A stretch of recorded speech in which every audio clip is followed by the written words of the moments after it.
नमस्कार दोस्तों, current India news के लिए मैं अब्दुल मजीद। दोस्तों, छोटा सा निवेदन, मेरे वीडियो को लाइक कर दें, सब्सक्राइब कर दें। दोस्तों, विधानसभा चुनाव 5 राज्यों में 1 महीने के अंदर प्रारंभ हो जाएंगे। चुनावी घोषणा होने वाली है।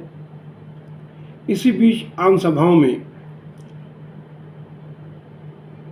भाषण तेज हो गए हैं। पिछले दिनों कांकेर में प्रियंका गांधी ने एक सभा में ये ऐलान कर दिया, इसके लिए कोई सोच नहीं है। चाहे पेंशन की बात करें, चाहे आप जाति जनगणना की बात करें, मौन हो जाते हैं, कुछ कहते नहीं हैं। आपका ध्यान इधर उधर भटकाने की कोशिश करते हैं। कभी धर्म की बात करेंगे, कभी कोई और बात उठाएंगे जिससे आपके जज्बात जुड़े हैं। लेकिन जब सही बात आती है, जिससे आपके अधिकार बनेंगे, जिससे आप मजबूत बनेंगे, तो मौन हो जाते हैं। इनसे पूछिए क्यों नहीं कर रहे हैं जाति जनगणना। आज मैं यहां खड़े हुए घोषणा करना चाहती हूं, बघेल जी से मैंने बात की है, अगर हमारी सरकार दोबारा छत्तीसगढ़ में आएगी तो बिहार की तरह यहां भी जाति जनगणना कराई जाएगा।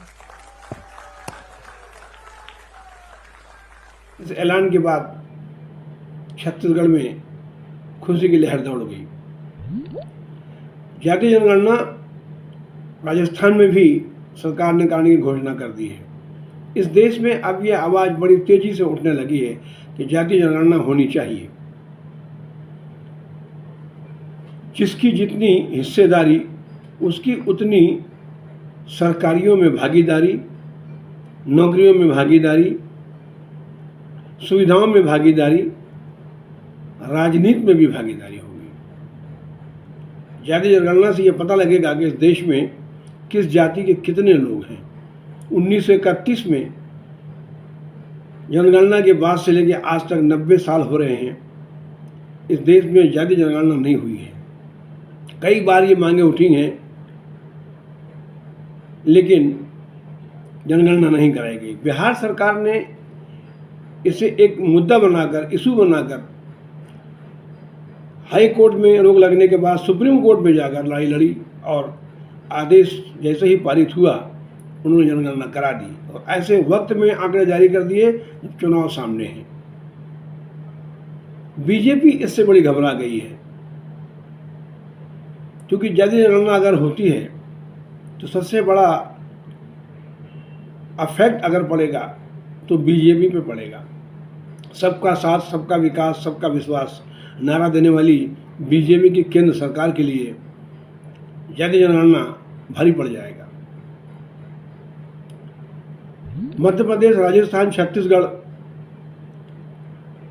के अलावा उत्तर प्रदेश एक ऐसा राज्य है इस देश का जहां की आबादी 24 करोड़ से भी अधिक है। उत्तर प्रदेश में जब ये जनगणना होगी तो देश की राजनीति में बड़ा भूचाल आ जाएगा। SC, ST, OBC ये ऐसी जातियां हैं जिनकी संख्या लगातार बढ़ी है, लेकिन जनगणना नहीं होने से जाति में इसका नतीजा सामने नहीं आया था। अब चुनाव हो रहे हैं और ये मांग उठ रही है, कांग्रेस की सरकारें घोषणा कर रही हैं, बीजेपी के लिए मुसीबत खड़ी हो गई है। जाति जनगणना इस देश में तो होगी, अब ये तो तय हो गया है। भले ही देर हो, लेकिन जाति जनगणना होगी। और जाति जनगणना होने से देश में आरक्षण जो आज है उससे दोगुना होने की संभावना है। पिछले दिनों पार्लियामेंट में